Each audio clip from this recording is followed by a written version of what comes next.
Okay, so this is a fairly standard 3D combined loading problem with a circular cross-section pipe that extends in the z and y direction, and a force at the tip of the pipe and a rigid support at the base of the pipe. So what we're looking for here is the stress element diagram at point A, which is in the furthest plus x direction on the pipe's cross-section. So the first thing we do is calculate the moments of inertia. Now to do that, I strongly recommend putting everything in terms of just meters. There are other consistent ways to do that, and if you find something that works for you, go for that. But I prefer to put everything in newtons and meters so that I never get confused with units. Okay, so for moments of inertia, for a circular cross-section, the moment of inertia in the y and the x direction here will be the same because of symmetry, and they're going to be pi over 64 times diameter to the fourth, which in this case will end up being 4.91 times 10 to the minus 6 meters to the fourth.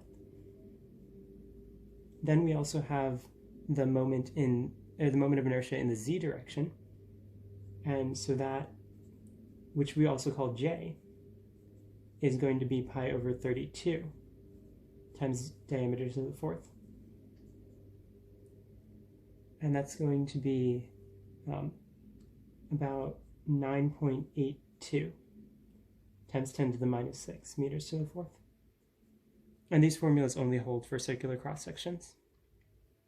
Okay, but now that we have that, we want to get the actual stress state at A. So to do that, there are two ways you can get normal stress and two ways that you can get shear stress. The first one is axial normal stress, and that has the formula of P over A. Now over here there isn't a P because there's no force in the z direction, so sigma axial is equal to 0. Okay, and then the other way that we can get normal stress is bending. So the formula for that is going to be mc over I, and at point A it's going to be bending about the y direction. So that's going to be my times c over iy. So the other question here is how to get the sign. So for this, I generally recommend just sort of thinking through how this will affect the point. So if we kind of zoom in on point A, then we have a moment that's going around like that, and then another moment from the bottom as the reaction moment. And so, but what both of those are going to do at point A is going to cause the beam to compress on the inside. So that means that we're going to have compression. On the opposite side, we would have tension because the beam would be stretching on that side. But okay, so we have this, we know that it's in compression. So if we actually plug in those numbers, my is going to be the lever arm across on the y-axis. So that's going to be 3 kilonewtons times 3 meters. C is going to be the radius, i.e. the distance from the centroid to point A, which is going to be 0.05 meters. And then Iy we calculated there. And then this will combine to get a total stress of 91.67 times 10 to the 6th, which is 91.67 megapascals. So then we can draw that on our stress state because we know it's in compression.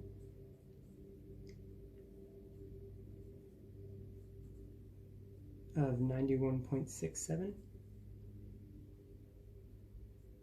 Drew that a little close. There. And then in general, always draw axes on your stress elements because it really makes it a lot less confusing to work with. So we have y in that direction and z in that direction.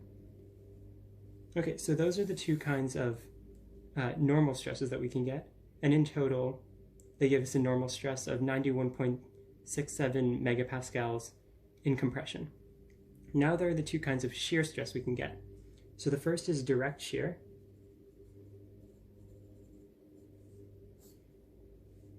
And through direct shear, we have the formula tau equals VQ over IB. And so if we actually draw out what V would be on the cross-section, then we're going to have this cross-section with point A right here, where the bottom is positive x and the right is positive y.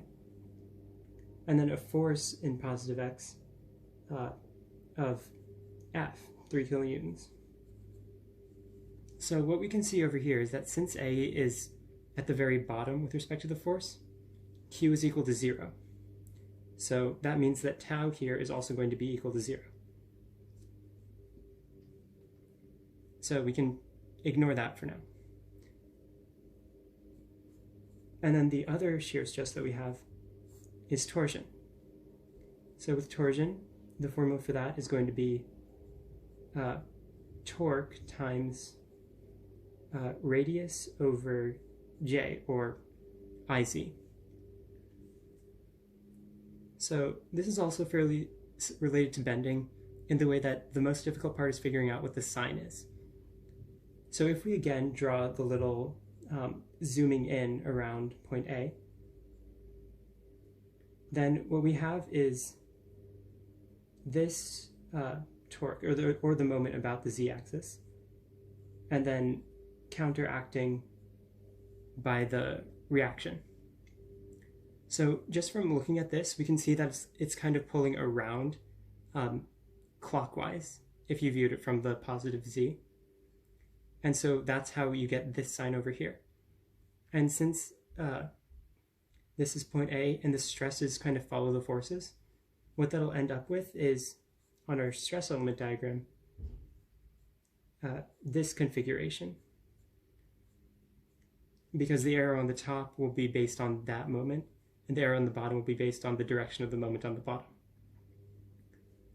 But then, okay, we can plug in numbers for tau, and then that's going to be t, which is the moment arm about the z-axis, which is going to be 3 kilonewtons times 2 meters, rho, which is the radius, so another 0.05 meters, and then j, which is the IZ that we calculated there before, 9.82. And then if we plug all those numbers in, then we get 30.56 times 10 to the 6th, which is equal to 30.56 megapascals. And then we can label that on here. And since there's nothing else to add, because we've already gotten direct shear and axial bending, we've gotten all 4 of the stresses, we can draw our final stress element diagram, which is here. So we have 91.67 megapascals of compression in the z direction. Always remember your axes. And then this orientation of shear with a value of 30.56 megapascals. So this is the final answer for the stress element at point A. And then if you were required to get the principal stress element or something related to that, then you would have to use more circle to try and figure out what the maximum shear stress and the maximum compressive and tensile normal stresses are.